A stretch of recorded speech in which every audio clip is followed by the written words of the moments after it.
Hello, happy friends, and welcome back to the MTG Struggle Bus, where I struggle more playing Magic so you can struggle a whole lot less. We are at it again. This time, I'm going to be explaining how to draft on Magic Arena for beginners. So without further ado, let's dive on in.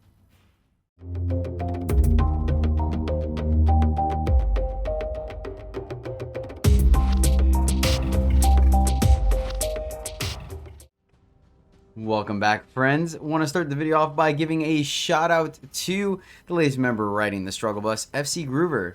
Thank you so much for your ongoing support, my friend. I appreciate you. This draft guide is for you. You rock. Alright, second thing second. Welcome.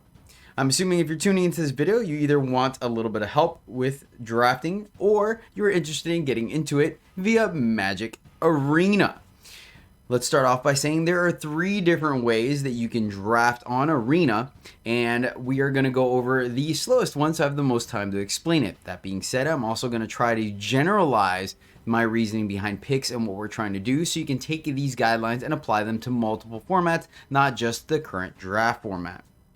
But going back to the way that there are 3 ways to draft on Arena. This is draft specific. The 4th is sealed, but that's a different animal altogether, even though it still falls under the limited kind of archetype, so to speak, or format. So you can draft 3 ways. First is traditional draft, where you get to draft a deck with 8 players, human or 7 other human players, set a table, draft, and then you have access to play anyone in Arena. Now, the thing about traditional draft is that you get to play 3 matches, so best out of 3, regardless win or lose, and then you get rewards based on how many of those games you win. This is a very low bar and a very high ceiling for for winnings. So you get nothing but a pack if you go 0-3, but then you have a chance to double your money essentially if you go 3-0. That being said, this is 1,500 gems or 10,000 gold coins to enter. The next version is Premier Draft, which is pretty much the standard that I've gathered that people enjoy playing draft, where you sit around, again, an 8-person group table, sits down and drafts against other human beings, and then you have the chance of playing anyone in Arena. This one gives you incremental, it's best of 1, and you get incremental value increase on prize support as you go from 0 all the way up to 7 wins. As soon as you get your 3rd loss, you are out. So whichever comes first, 7 wins, 3 losses, you're out. The rewards, if you go 5 wins, you end up making your money back. So that is something to consider there. Once again, 1,500 gems or 10,000 gold. And those are both timed because they are against human beings. And then finally, there is Quick Draft, that is a rotating format. Typically, traditional and Premier stay whatever the current standard set is, but Quick Draft has a chance of rotating. Now, Quick Draft is cheaper to get in with only 750 gems, so essentially, and 5,000 gold, so half of what it is to do the other ones, but the rewards are slightly steeper as well, where you have to go 6 wins to essentially get your money back. Now, the difference here is that you're sitting down with a table of bots. So you can draft at your own leisure. It is not timed. You can come and go as you please. But when you are done drafting your deck, you will play against other human beings that drafted against bots as well. So those pools are slightly separate. But those are the 3 different ways that you are allowed and able to draft on Magic Magic Arena. So without further ado, we're going to go and do a quick draft today because A, it is not timed, so I am able to explain my picks a little more thoroughly with you, and B, it is currently Forgotten Realms, which is the closest to a core set that we have right now, so I think it would be a good kind of starting point because we don't have to worry necessarily about heavy synergies, and I can generalize the advice. So we're going to go to our quick draft, and there you go, sure enough, 750 gems or 5,000 gold. We'll go ahead and fire it off. Yes, and then as you notice, we don't have to sit and wait for a pool. We're going to dive right into it. So without further ado, let's go ahead and talk about our draft picks. Now, in this pack, we have some very heavy hitters already. Our rare is pretty sweet. Werewolf Pack Leader, double green, 3/3. Comes down early, hits hard, has card advantage built into it. That being said, double green does mean that there is a chance we don't play it. But as you probably heard in my top 5 tips, if you've seen that video, if not, you can check it in the link below. You try not to be married to your rare.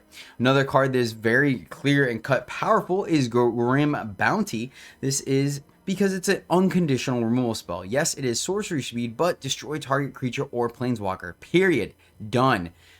Full stop. It kills everything. That's a very powerful card. Double black, so it is another commitment, but it's later in the game. You're typically not playing this on turn 4. So other standout cards, right, is something like Skullport Merchant and Sepulture Ghoul. Reason being is going a little specific into the synergies of the format. There is a sacrifice deck in Forgotten Realms, so that kind of ups Skullport Merchant, though the fact that anytime you can cash in smaller creatures to draw cards or negate a removal spell and draw a card, it's extremely powerful. So I do think in this pack, Bull Strength is a combat trick that is easily replaceable. You can pick that up later in the draft. 2/3 Vampire that drains is good, but once again, not really something we're looking to first pick. Green Dragon is, it's fine. It's a flying 4/4 for 6, but you want to be mindful of your curve. So when it comes between picking 2 cards, you typically want to take the cheaper card because you only want a finite number of 5 and 6 drops in your deck. So for me here, I'm really looking at something between Skullport Merchant because we know how powerful it is, and there's a way to steal our opponent's creatures and sack them, and Grim Bounty. So they're both in black. So I think I'm going to go ahead and take the higher value card here, higher upside. With Skullport Merchant is only a single black, so it has a higher chance of making our deck, even if black is not our primary color. And once again, it adds value, it affects the board. And I do think we can pick up a Grim Bounty later if black ends up being open. So we're going to go ahead and select the Skullport Merchant here. Granted, if there wasn't a sacrifice deck in the format, I would probably take Grim Bounty. Okay, so we're getting past the Treasure Vault. That's not a rare we're really interested, actually pretty lackluster, so we're not worried about that. Other cards we're considering, Purple Worm is a strong card, very powerful, big creature. Kind of unfortunate it doesn't have trample, which means it could easily be chump blocked, but 7-drop. Maybe if we had taken the Werewolf Pack Leader pick 1, then we would look at the Worm a little more, but I think we can pick those up later. There's a bunch of 6 drops and 5 drops in this format that are large and in charge, so this is somewhat replaceable, to be completely honest with you. Other cards we're looking at. Arborea Pegasus is great because it's a 2/3 flyer for 4, a little on the pricey side, right? We can typically get that for 3, but it jumps a creature when it comes into play, so you can pump your 3 and get in there for additional damage or win the game off of it as well. So that's a good consideration. It is single white. There's Minimus Containment, which is effectively a removal spell. Yes, it's somewhat a little wonky because you turn their creature into a treasure that they can still cash in, but for all intents and purposes, it's removal, so that's very solid. With only 1 white pip, means it has a high chance of making our deck. And then there's Lightfoot Rogue. It's not as strong as you would think because it only really gets Death Touch on attacking, and the value of Death Touch units is that they can stay back and be good blockers when you need them to as well. So yes, it goes with our first pick, but once again, we're not completely married here. So I think what I'm really looking at here is just the Minimus Containment. There's also Cleric class. But this is a high synergy card, right? This is life gain matters. It's a little early to kind of commit to that. Yes, it's an uncommon, but typically I want to already kind of be in the life gain deck before I end up picking the Cleric class. So I think I'm just going to go with the safe pick here and take the removal that is easily splashable. We're going to take Minimus Containment here. Now we're getting into picks 3, 4, and 5. This is where we want to try to start kind of identifying our lane and seeing where what we're getting past. And this is where we're going to start to kind of solidify what our deck is going to look like. So looking at this pack, we have Wizard class, which is fine. Draw 2 cards. No maximum hazard eyes, really doesn't come into play in limited. Other things we're looking at, Wandering Troubadour. This is actually a decent card. A 4/2 for 4 isn't exciting. It's really not where you want to be completely honest with you, because it's going to trade down, right? And typically any 2-drop can kill it. But at the beginning of your upkeep, of your end step, if you had a land enter the battlefield under your control this turn, venture into the dungeon. So it gives us a little bit of life game, or not life game, value, right? We're going to be playing lands for the rest of the game. This gives us the ability to have those land drops do something productive, venturing being one of the mechanics for this set. So there is a consideration there. That being said, though, I'm not super thrilled about it. Reason being is there's a couple of other cards. There is a Dawnbringer Cleric, so now that kind of leans us into the life gain deck that we saw the Cleric class for, right? And it is a 2-drop, so we like that. Zombie Org, I'm actually impressed with. A 3/5 body for 5 does a good job of gumming up the board, making sure we don't get ran over, but also the fact that if it has some venture synergies and it goes with our Skullport Merchant.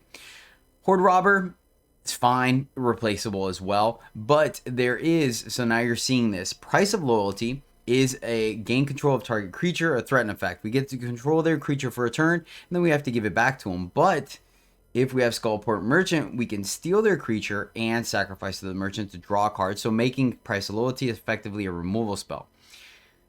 This is those odd times where this actually works because there is a sacrifice deck. It's not always going to be the case. Typically, threatens are very replaceable cards. But right next to it, we have Dragon's Fire, which is 1 in red, instant speed, deal 3 damage, baseline. That is fantastic. Great removal. Has a good chance of trading up. Can sometimes 2-for-1 your opponent because it's instant speed. So you make a block, your opponent uses a combat trick to try to make their creature survive combat. You kill it with Dragonfire, your creature survives, you kill their combat trick and their creature. So I think that's going to go ahead and be the pick that we're going to take here. Once again, staying pretty open. All the cards we're taking have 1 pip in them, so they're easily be splashable. We're not committing to any one color. And we have 2 removal spells plus a value card. So we're off to a good start. Let's look here and see what we're getting past. So as you can tell, no real great black or blue card, or correction, red card. So that may mean we have to give up one of our picks right now, which is fine. That's one of the things. It could also be an odd pack where, they just don't have your card. So looking at the uncommons, we have Mind Sorcerer. This is 3/4 for 5. Sonic Spells.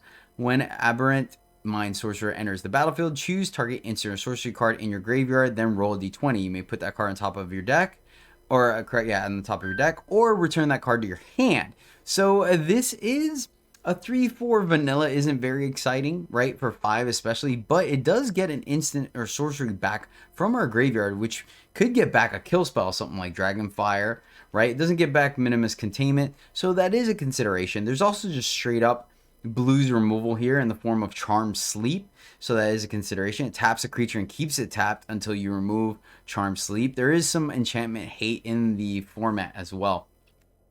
Bull Strength, I wasn't paying too much attention for... Oh, there was a good green card in the last pack. So maybe Bull Strength is something we want to lean into. That does put us in all the colors, but until we figure out what's going on, it's perfectly fine.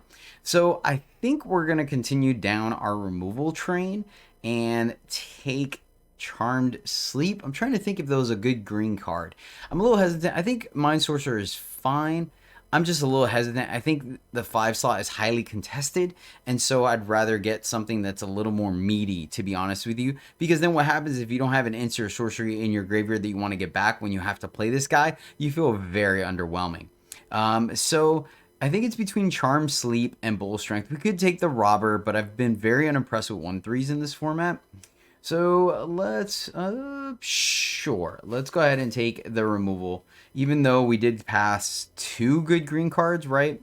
We saw the, I think, Long Rest and the thing. So there is a consideration to take Bull Strength, but we'll take the removal and see where we end up. Okay, so we're seeing a Jaded Sellsword, Unexpected Windfall in red. Half-Elf Monk is the only white card. Blue cards, all pretty replaceable. Green cards, pretty replaceable. And then a Zombie Ogre, which I told you I appreciate. So I think, could take our first green card. I think these two are honestly pretty replaceable. They go pretty late, so we don't have to take them early. I think I'm just going to go ahead and take the Zombie Org. I like black in this format. And out of all the cards we've taken so far, I think Dragonfire and Merchant are pretty much our high value cards. So we're going to take Zombie Ogre for right now and see where we end up. Blues definitely feels open, but nothing to pull us into it just yet. So we may have to kind of lean into black a little bit and then identify in pack to what our second color is going to be, or where we're going. All right, Sylvan Shepherd, 2/3 life, gain some life for 3, replaceable. Armory Merchant, 2/2, fine. And then a zombie cleric. So no black cards of note, and red's kind of replaceable. But we keep seeing these white cards that are kind of intermittent go through. There is blue cards once again, but all these cards, like Clever Conjure is probably the first card that I've looked at, but I really want to be blue-green to capitalize on that ramp. So I think we'll just take it, the Dawnbringer Cleric. It lets us play our Minimus Containment, and the card is very flexible. The fact that it has 3 different modes when it comes into play is absolutely great. You can play it on turn 2, or it has some application later in the game. So we're going to take Dawnbringer Cleric here over Moonblessed Cleric because we really don't have an awesome enchantment that we want to get. Yes, we have Minimus Containment, but it's not super broken to the point where we want to like play a card to get it, right? I think it is fine. And it simply puts it on the top of our deck, so we're not even drawing it. Though a 3/2 is good. Like, it's serviceable. So we're just going to take Dawnbringer Cleric here. Between the 2 cards, I take the lower cost one. Okay, so now we're seeing a bit of a sign here, right? Could take the Temple of the Dragon Queen for fixing to allow us to play all our things, right? But we're also seeing another Bull Strength. We're seeing a Wild Shape, which is a decent combat trick. Not busted, but the fact that it costs 1 makes it pretty cheap. And then a Hill Giant Herd Gorger. This card is great. Remember that worm we talked about earlier, right? Where there's replaceable at the top end. Getting this late in the pack, this is about mid-pack to end, pick 7. I think we're perfectly fine taking this as a sign that green may be open. Blue, once again, wild open, but also Spoils of the Hunt, right? That's the removal spell for green as well. So I think here, I'm okay taking either or. But I typically like to value removal. You want to have removal in your deck to kill your opponent's threats, clear the way for your attacks, and make sure you don't get ran over by flyers.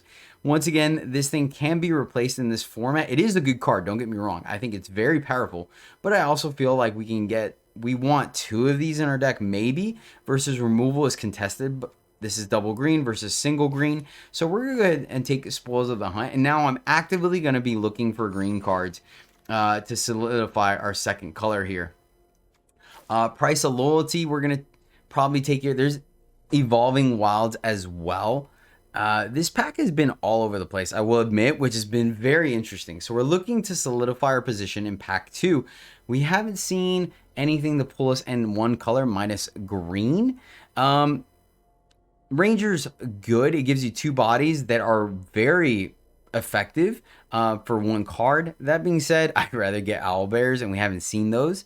So I think I'm going to take Price of Loyalty here. It's late in the pack. We're not missing out on too much. So personally, I think it's between Price of Loyalty because of the Skullport Merchant Dragonfire, or Evolving Wilds to be able to play all our cards. But in this format, I don't have any one card that really wants me to splash yet. So we're just going to take Price of Loyalty, and maybe we're still in black-red. Let's see here. Okay, we could take a Hired Hexblade as simply a 2/2 for 2. There's also a Bull Strength, but as you can see, this is the 4th one we've seen already. And between Zombie Ogre and Merchant, I'm still considering black. So we're going to go ahead and take Hired Hexblade simply to have a 2/2 for 2. Let's see here. Okay. Once again, seeing plenty of blue game past. Now, Arcane Investigator does give us the ability of being a mana sink, right? We have a 2/1 for 1 and a blue, so it's a 2-drop. It does 2-drop things, and then later in the game, should it be sticking around, we have extra mana. We could pay the 6 to draw a card. That being said, kind of off blue. Plummet, very situational. Neverwinter Dryad, don't really want to be ramping. So I think we'll just take the very replaceable combat trick for right now. You come up on a Null Camp. Sometimes it can win you the game by allowing us to prevent 2 creatures from blocking, or you could just use it to win combat with the +3/+1. So the fact that it's modal is kind of fine with me. Let's see here. Okay, so we could take another 2-drop, and then we could take You Meet in a Tavern, which is a good finisher in the green decks because it allows us to pump our entire team by +2/+2. Or if we're out of gas, we can look at the top 5 cards of our library and reveal any number of creature cards and putting them into our hand. Now, this is potentially a do nothing, but you're not playing it on turn 4. So I will take this as a sign. There's also a red 2-drop, right? A 2/2 for 2. I think these are both very comparable. The other cards are not really what I'm looking at, but this to me going late tells me there's a sign that green is open. So we're probably going to end up going ahead and shifting gears and going into green. We're going to go ahead and take You Meet in a Tavern. Sure enough, here is a bull strength pretty late. We're going to take that one here, and boom, there you have it.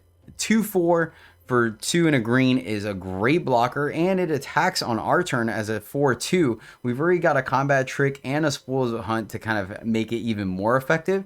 Yeah, I think we're going to go ahead and make the decision here. We did miss out on that green uncommon. I will admit that. Obviously, the giant didn't wheel, but I think it's safe to say green is open. So we're going to go ahead and actively be looking for green in pack 2, and we're going to just take a 2/2 for 2. All right, this pack is loaded with stuff. We have an Ebon Death Draco Lich, which a 5/2 flyer that continues to come back is fantastic and limited. We do want to be in black. There's also a Battle Cry Goblin. We did see a little bit of red go by. Kalane Reclusive Painter is not really a 2-drop. You want one of 2 different pips. It's dual faction, but in this specific set with treasure, it is an absolute house. Green cards, Circle of the Moon Druid is the only one. That's pretty replaceable. You hear something on watch.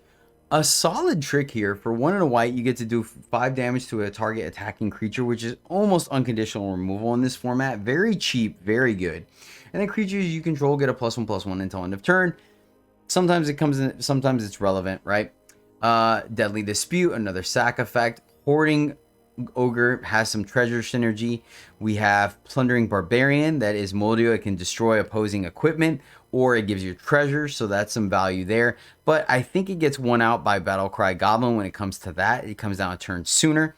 Thing is, right, if we're looking at going black or red, there is a consideration to go red, but the only card, honestly, that's locking me in red is Dragonfire, which is splashable or replaceable. So I don't think we're doing that. And then if we're looking at Kalane for the black-red synergies, then we're looking at black, and I'd rather just take Draco Lich. So I think I'm going to go ahead and take Draco Lich here. It's a very powerful card, and we're still in a position where we could play black-green. So we're going to take Draco Lich, but I am going to keep a sharp eye out for green cards here because of the simple fact. Oh man, a second Kalane, I'm not going to lie. Ouch. Hurts a little bit. Because also we didn't see red getting passed to our left there from our right. There is a chance that we're going to see red coming this way because they don't want to take red because they weren't past red. So that is something to consider. Cards I'm looking at here, Null Hunter is a solid 2-drop that has a chance to get bigger. Improvised Weaponry, a solid, pretty good removal. Let's see, You See a Pair of Goblins is a way to feed our Skullport Merchant. There's another Hobgoblin Captain, a great 2-drop as well, and then Kalane. So the question is, do we want to dive in, jump ship, and kind of solidify our red-black? Now, red-black is the strongest pair in this format. That being said, red or black was a little scarce and red was a little scarce in pack 3 or pack 1. So there is a chance that we just don't see it in pack 3, which means we really have to get paid off here. Versus we saw in pack 1 that green was flowing. So I think here I'm going to go ahead and take the Null Hunter and just kind of start to solidify our early game. It's unfortunate because we are passing a Kalane. But once again, I'm going to hedge our bets and we're going to take the Null Hunter. Let me know if any of my more, of course, then I get punished a little bit and we get a Hulking Bear. So of course now we're really starting to see that black-red get passed. But that being said, we are getting removal in Precipitous Drop in black, which, hey, it ventures. It gives us a little bit of advantage there. But it is solid removal where it can also... Typically, you want to use it to kill a creature, right? Something an X2, get it off the board, done deal. But if our opponent's beating us with something large and we just need to do something about it, because of the fact that this is enchantment and it stays, the -2 is resilient, we could still use it to take out something larger. Bugbear is a great pick here. Still early, but it does look like red is getting passed to us, right? No other red cards that stand out. There's another Minimus Containment. But we actively want to play back with some black cards. So we're going to take Precipitous drop here as removal. Once again, kind of hedging our bets a little bit to green-black. Magic Missiles. Oh man, red is so open. Gosh, I'm feeling so bad about passing those Kalanes now. And now we're not seeing any green. Ouch. But we are seeing a fantastic black card in the form of Shambling Ghast. It's an early one drop that does trade up because it does deal -1/-1. We can use that to pick off X1s, and it synergizes with Merchant by giving us a treasure as well. We're gonna take this Shambling Ghast. I'm not gonna lie, passing those 2 Kalanes up because Magic Missiles is a phenomenal spell here. It is double red, but we get to do 3 damage how we choose. So we can pick off an X1 and an X2. We can kill off 2 X1s or 3 X1s. We can kill off 2 X1s, go face, kill an X2 and go face. Like, the versatility of this card is absolutely amazing. Oh gosh, are we just giving up on green and just jumping ship, man? That's so... We have Dragonfire, we have Price of Loyalty, we have 1 sack outlet right now. I'm going to hold off a little bit more, and I'm going to keep Shambling Ghast here. Okay, no completely busted red card, but also no completely busted black or green card or black card. The best card in the pack is Here's Something on Watch, where this spell deals 5 damage to target attacking creature. We've already talked about it. There's that Cleric class, but we're kind of off the life gain. Yes, there was the Minimus Containment. Yes, there's a Planar Ally. So this may be a great example of one of those awkward drafts where you are getting past one thing in one direction and a completely another thing in another direction. That being said, I guess we're going to have to hedge our bets a little bit. And let me see. You happen to search your library for up to 2 basic land cards, reel them, put them into your hand, or return target permanent card from your graveyard to your hand. This is typically not the most amazing. I do like the fact its flexibility is what makes this card pretty strong, right? And it facilitates splashes because it is 2 basic lands of any color. So if we are going to go 3 color and go Jund, this is the card that's going to make it happen. And getting back a permanent from our graveyard later in the game could be powerful if they end up killing something like our Draco Lich or our Merchant. I don't particularly care for these 2 red cards. Man, there's a lot going on here. There's some great white cards as well. Yeah, I'm just going to hedge our bets going green, and I'm going to take the fixing here and take you happen on a Glade. We're going to go ahead and move the Dawnbringer Cleric to our sideboard, the Minimus Containment to our sideboard, and the Charmed Sleep to our sideboard. More white cards getting passed, but look, see this? Fantastic 2-drop getting passed to us. 2 of them, in fact. So red feels very open in this pack. We're going to go ahead and take the red card. We're going to take Goblin, Battlecry Goblin, because this is an uncommon, so we have a higher chance or less likely of a chance of seeing it, and it pumps our other goblins, and it gives haste. Very powerful 2-drop, and it's also just a 2/2 for 2, which is fantastic. I like it a little bit better than Hobgoblin Captain, even though attacking, I feel they're interchangeable. So I'm going to take the Battlecry Goblin. And this is going to be interesting. I think we may end up going full 3 color. Okay, so here's another sacrifice outlet here in Sepulchred Ghoul. It's a 2/1 for 2, so we could play it on turn 2. But it has the threat of activation where we can sacrifice a creature anytime. So it does synergize with our Price of Loyalty. There is Valor Singer, which is a way of pumping up our team as well. That being said, I've been slightly unimpressed with this card. There is the 6-drop in Baleful Beholder, but we already have 2 cards for our top end, and I want to make sure we fill our early game. If we do go black-red, granted, once again, oh man, passing 2 Kalanes and all that red removal, that is fine. I'll bite the bullet. This is why it's a beginner tutorial, so you guys can see it all. So we're going to take the Sepulchred Ghoul here. Maybe start to try to lean our hedge or bets a little bit towards the sacrifice deck. So we're going to take the Ghoul here. Okay, there's a green-black card, right? Which is something we were looking at. Also synergizes well with a sack fodder. This card is pretty replaceable, but we are seeing a 2-drop. I want to make sure we can play our 2-drops. And it looks like we may end up being I don't know, we're all over the place. So this is fantastic. So we're just going to take the 2-drop here. Maybe red-green is, or red-black is our early game. And then later on, we facilitate something else. Another, you hear something on watch. Man. So white and red were completely open in this pack is what it's looking like. That being said, remember I spoke about Plundering Barbarian earlier. It also gives us a treasure token that we can use to splash whatever our top end is, fixing our mana. So we're going to take Plunder the Barbarian. Okay, sweet. So there you go. White definitely feels open. Some solid white cards coming back, but you see a pair of goblins wheeled, which is great. That gives us a pump effect later in the game, and also gives us 2 bodies off of 1 card that plays into our sack synergies, and it combos very well with our other goblin stuff. So we're going to take, you see a pair of goblins. Dwarf, Wild Shape, Boots of Speed.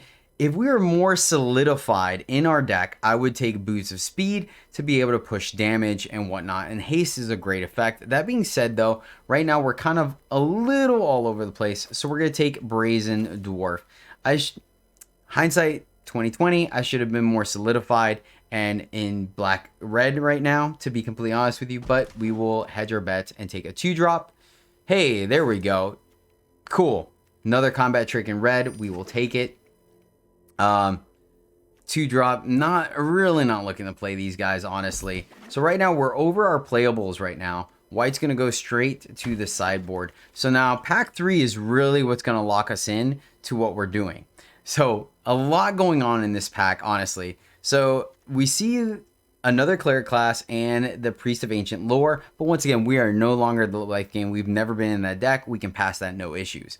So we're looking at Owlbear, which is a great, that 5-drop slot that we were talking about earlier, being able to essentially come down and get a card back immediately. There's Temple of the Dragon Queen, which we could take should we want to be in 3 colors. It's solid fixing. And then there's also there's both Goblin Javenier, very replaceable. You really don't want to play 1/1s for 1 if you can help it, though we do have some Goblin synergies. There's Hired Hexblade, 2/2 for 2. We don't really have a lot of treasure synergies going, so we're not going to get too many cards off of Hexblade, so I think that's replaceable. And then there's Vorpal Sword. It is the rare, but I think it's actually the pick here. We want to be black, and the fact that it makes all our creatures can give Death Touch whatever creature we equip it with, and ups their attack, makes it a very powerful card, both on offense and defense, right? We could suit this up with our 1/1s or our 2/2s. They become 4/2s, and they automatically trade with everything. It's great on our cheaper guys because it allows us to block, buy our time to get into something like our Draco Lich. So we are going to take Vorpal Sword here. If we can help it now, we are looking to go black-red as much as possible. That feels like the stronger side of our deck, even though I did say, sure enough, here we see it. Spoils of the Hunt going by, Owlbear, but I feel after what we got in pack 2, I think I do want to try to go black-red, but once again, like we said, these green cards are flowing, and there is a chance that one of these 2 cards wheels. But there is Dragonfire, cheap interaction and removal. There's also a Zombie Ogre, but I want to take the removal. We're taking the Dragonfire. We may start to lean into a more aggressive black-red deck. Life gain is definitely open. See Trelasara go by.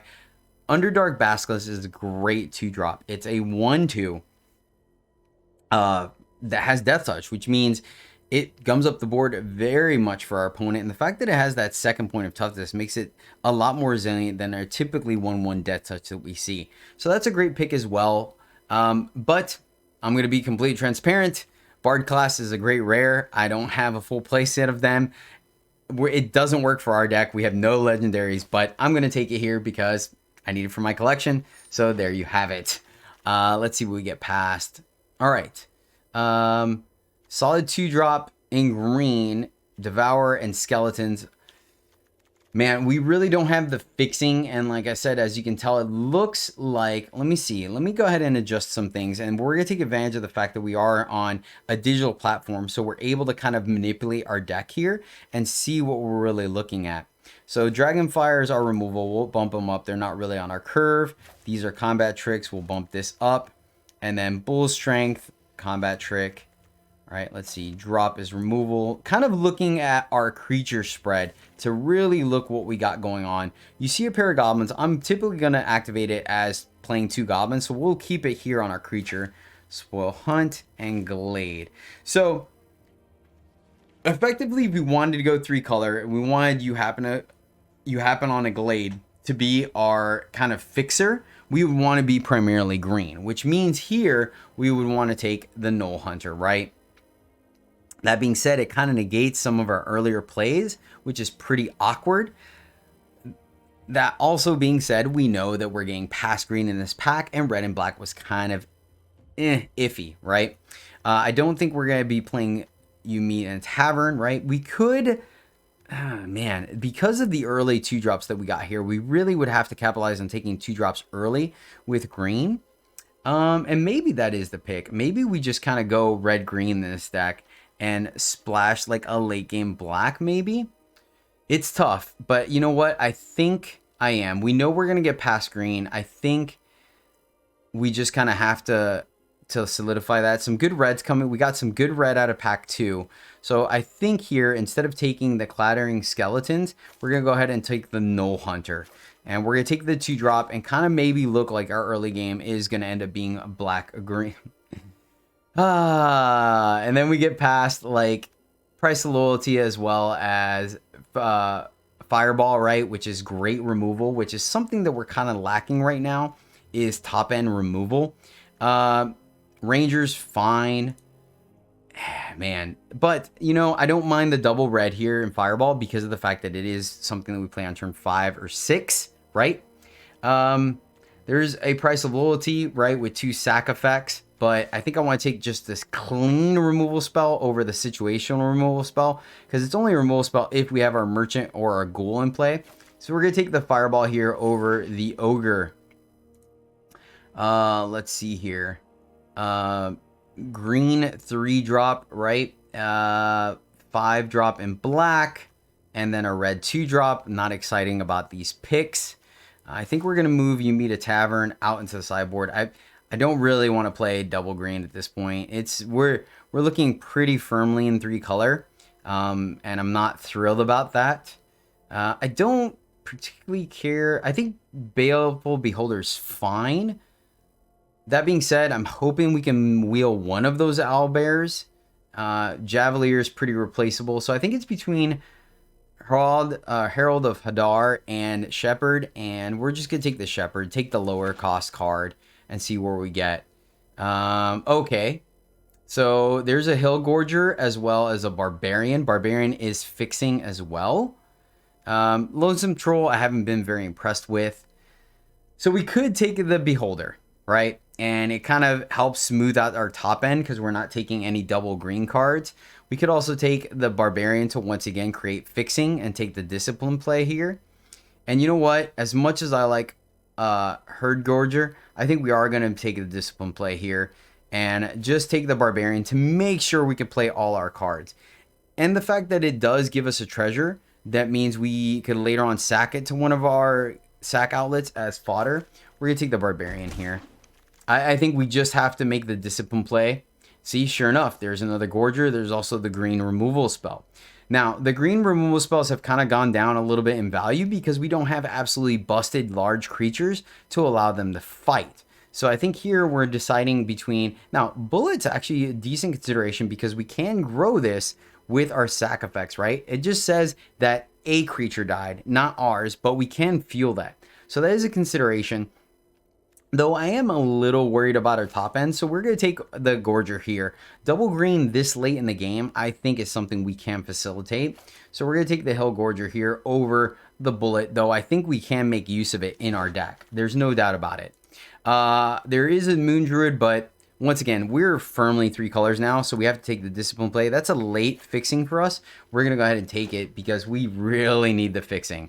And there's the Owlbear that we knew were wheeling. So sure enough, I think kind of sticking to some green is, yep, there we go, and Druid. So it looks now like I'm considering Druid class, not really for the life gain, leather armor, and Wild Shape. We'll take the Wild Shape just in case we need a combat trick, but I don't think we're playing it.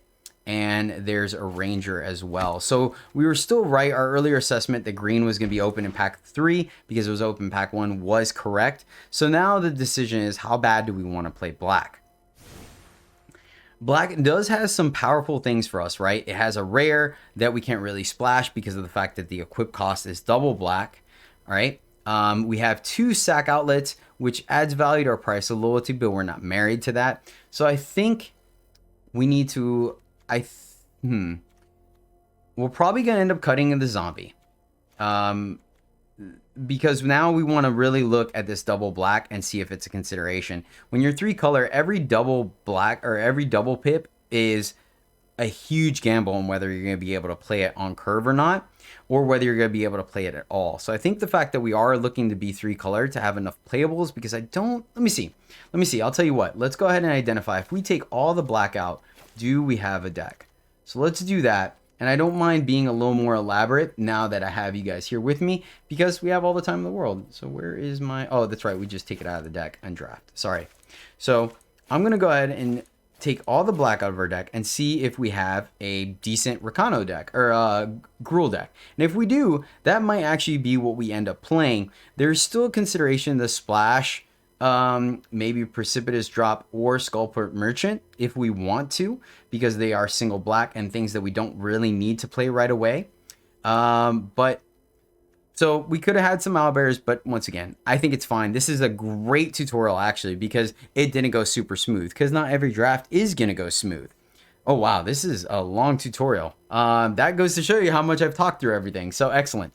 Let's see here. So let's take our spells out once again, because that is gonna things. All right. So we actually didn't do too bad looking at things. If I'm being completely transparent with you guys, not thrilled about the, we're gonna leave this aside because this actually goes down in value in a lot. Let's see here. Shepherd. So this may or may not make the deck actually at this point now. So we'll leave this to the side as well. Fireball. Okay, so looking at this now, we have 15 creatures, which is on par, right? That's where we want to be. So that's fine, and our curve doesn't look too bad. We have a good amount of 2s, right? 1, 2, 3, 4, 5, 6, 7 2s. So we're a little heavy on 2s. So that tells me I'm gonna go ahead and cut the least impactful one, which is a Brazen Dwarf. So we'll cut that, right? 3 drops, 1, 2, 3, 4, 5, 6. A little high as well, but once again, that's the price we pay because we went 3 colors. 2 5s and a 6. Solid. Great. I would have loved for this Ranger to be another owlbear, but once again, we went a little late before committing. That being said, though, now that we're in Gruul, I think we're perfectly fine being a Gruul deck, and no need to mess up our mana too bad, just to run really Draco Lich. We're not really the grab and sag deck, so I could be wrong. Maybe we should just go straight Gruul here, but I'm not thrilled at the fact that we're missing 2 drops. I think, yeah, I don't want to get rid of our premium removal in red. So I think this deck I would consider either black red or red green are the 2 things. I definitely think red is our strongest color, just between our removal and our early game, and I want to capitalize on that. We don't have the real sticking power in black that I would have liked. So I think we are going to go Gruul. I don't have enough time to play the games. I wanted to play 1 game for this video, but we're already at 40 minutes, which is, wow, that's crazy. It's amazing how long-winded you can get. But that does mean that we're able to put in You Meet in a Tavern back in the deck. So that's going to take the spot of Price of Loyalty. And now I really don't see a reason of keeping You Happen on a Glade in the deck.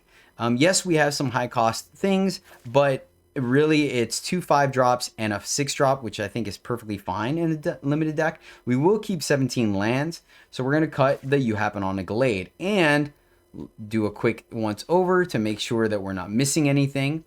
And we do not need to play Temple of the Dragon Queen. And yeah, look at that, 40 cards, 17 lands. We have interaction, right? We have combat tricks, which essentially affect the board. We have nice removal, right? So we have cheap removal, we have expensive removal, we have a way to refill our grip, and we have, I still put Spoils of the Hunt In green, I think it's pretty much solid removal. So yeah, look at that. 3 combat tricks, 4 removal spells, a way to refill our hand when we need to, and then minus not having a 4, a pretty solid curve. So I actually like this deck despite kind of being wishy-washy midway through it. We were disciplined, still kind of kept to our curve, and we have a solid deck here. So that is the tutorial. I will end it here. I actually am really thrilled at the fact that it wasn't super smooth. So you guys can kind of see there was another deck there, right? I think we could have easily been a strong black red deck.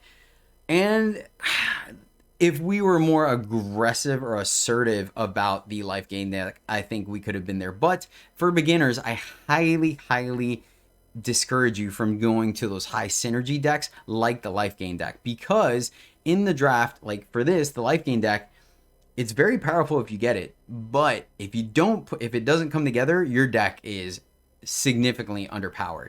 Versus here, we don't have anything that puts us completely over the top where this deck is busted, but this is a fantastic draft deck. I am very happy with this. We play our 2s, we play our 3s, we have interaction, right? Use our removal on 4, then play a 5-drop. This is a great deck. I'm completely happy with this. We have early game plays, we have late game plays. This is great, and this is what I'm happy with. So I hope you got something out of it. I know I was long-winded, but there's a lot to drafting, and that's why I like it, and hopefully this helps, and why we stuck to a core set. If you'd like to see more stuff like this, let me know in the comments below, and I'll see what I can put together. These will be extra from my standard 1 constructed video a day that I'm doing, because I do release daily videos. But yeah, thanks for watching, guys. I really do appreciate it. I hope you enjoy Limited. It's one of my favorite ways of playing Magic. So yeah, until next time, as always, happy gaming.